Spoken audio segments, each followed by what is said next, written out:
जय श्री कृष्ण, राधे राधे मित्रों। मैं हाजिर हो गई हूँ एक कहानी लेकर। तो आप लोगों ने बचपन से एक मुहावरा सुना होगा कि एक घड़ा से 7 घड़े को भरा जा सकता है, पर एक घड़े को 7 घड़ा कभी नहीं भर सकता। तो एक कहानी ऐसी ही है दोस्तों। एक दंपति थे, गांव में रहते थे। उनके 5 बच्चे थे, 5 बेटे ही थे, बेटियां नहीं थी। तो उन्होंने सभी बच्चों को अच्छे से अच्छे संस्कार दिए, पढ़ाए लिखाए। जिनकी जो योग्यता थी उस हिसाब से उनको नौकरी लग गई।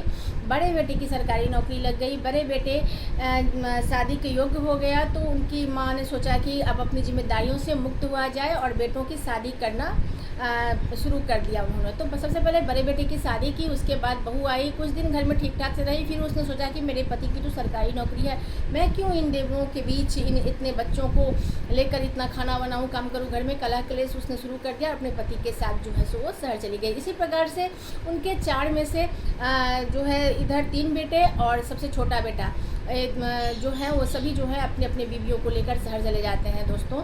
तो इसके बाद वो रह जाता है चौथा नंबर का बेटा, जिन्हें माता पिता हमेशा नालायक कहते हैं, क्योंकि वो थोड़ा शांत और सज्जन था और वो गांव में एक छोटा सा दुकान करता था। उसकी भी शादी हो चुकी थी, उसकी बीवी बड़ी अच्छी थी। अपनी पति की हैसियत और उसके समझाने बुझाने से वो घर पर ही रह गई और वहाँ पर वो जो है तो सारे घर का मेंटेन करती थी, सास ससुर की सेवा करती थी। फिर भी सास ससुर जो है उस बेटे को जो है चौथे नंबर के बेटे उसको कहते थे कि ये नालायक है, ये किसी भी लायक नहीं है ये। तो उसे बार बार ये बात सुनते हुए पत्नी को भी दुख हो जाता था कि मैं इतनी माता पिता की सास ससुर की सेवा करती हूँ और मेरे पति भी अपने मम्मी पापा का इतना चाहते हैं और इतना सेवा करते हैं, फिर भी मम्मी पापा ऐसे बोलते हैं। लेकिन वो अपने दुख को अंदर ही रख लेते थे, उनके सामने बयान नहीं करते थे। एक दिन उनके बेटे को इस बात पर बड़ी नाराज़गी हुई। उन्होंने कहा कि माँ, मुझसे तुम्हें क्या तकलीफ़ है जो तुम ऐसे बोलती रहती हो। तो ससुर तो बहू को थोड़ा चाहते भी थे, वो कुछ ज़्यादा नहीं बोलते थे, लेकिन सास बोलती थी कि मेरी ये बहू कुछ नहीं करती है। और वो जो 4 बहुएँ बाहर थी, अपने शहर में थी अपने उनके बेटों के साथ।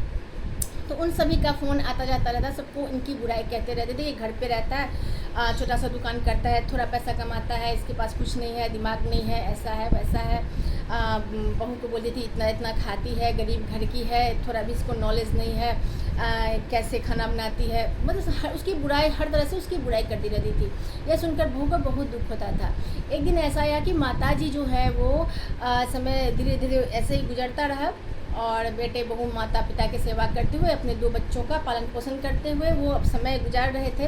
तो एक दिन ऐसा होता है कि माताजी जो हैं वो बीमार पड़ जाती हैं बहुत ज़्यादा। तो डॉक्टर आते हैं और उनका चेकअप करते हैं और उनको हंसाने के लिए पूछते हैं कि माताजी, आपके तो 5 बेटे हैं, लेकिन यहाँ पे तो एक ही बेटा बहू रहती है। बोले माताजी, आपकी बहू आपकी सेवा करती है, तभी तो आप इतनी अच्छी हैं और अभी तक आप इतना जल्दी से आप जो है सो ठीक हो जाएंगी, आपकी बहू सेवा करते। तो बोलते नहीं नहीं, ये बहू मेरी सेवा वेवा नहीं करती, मेरे तो और भी 3 बहुएँ हैं, बहुत अच्छी अच्छी बातें करती हैं फ़ोन पर, ये कुछ नहीं करती। तो ऐसा कहती हो तो बहू को मन में दुख होता है कि सारा काम तो मैं ही इनको करके देती हूँ और इनको बीमार रहती हैं तो मैं इनको खिलाती भी हूँ मुँह में और चम्मच से इनको थोड़ा थोड़ा खिलाती हूँ, पानी पिलाती हूँ, सेवा करती हूँ, इनका पाँव दबाती हूँ। फिर भी सासू माँ मेरी कभी अच्छी बातें मुझे नहीं बोलती, फिर भी वो चुप रहती है। और बेटा जो है वो कुछ समय पाँव दबाता रहता है और बोलते हैं कि और आपका ये बेटा, तो बोलता है कि सबसे मेरा नालायक बेटा जो है यही है।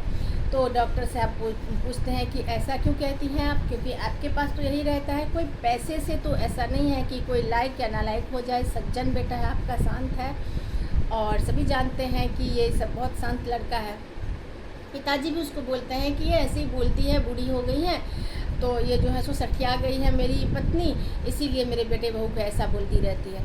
तो लेकिन वो माताजी जो है तब डॉक्टर साहब को अपने मन की बात कहती है कि डॉक्टर साहब, ये घर पे रहता है, ये घर पे रहता है और ये मेरे लिए ये घर पे रह गया, छोटा सा दुकान करता है, ना इसके बच्चे का भविष्य है यहाँ पर, ना इसकी बीवी को वो सारे सुख मिल पा रहे हैं जो मेरे शहर में रहने वाली बहुओं को मिलता है। इसीलिए मैं इसे इतना कटु वचन कहती हूँ ताकि ये भी बहुत गुस्सा करे मेरी ये बहू और अपने पति से झगड़ा करे और जो है ये भी शहर चला जाए और वहाँ पर जाकर अच्छे से कुछ काम धंधा करे, जिससे इसको ज़्यादा मुनाफा हो और इसके बच्चे भी पढ़े लिखे और बड़े आदमी बने।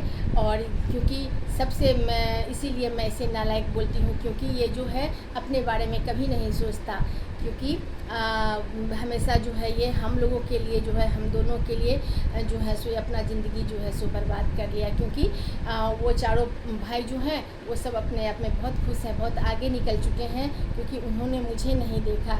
और मैं इसे इसीलिए कोसती रहती हूँ, इसीलिए नालायक कहती हूँ, क्योंकि अगर मैं इसे ऐसा कटु वचन कहूँगी तो ये शहर चला जाएगा और मैं बूढ़ा बूढ़ी हूँ और मुझे जो है सो सारे बेटे अपने पास कुछ दिन रख लेंगे तो मेरा समय भी कट जाएगा।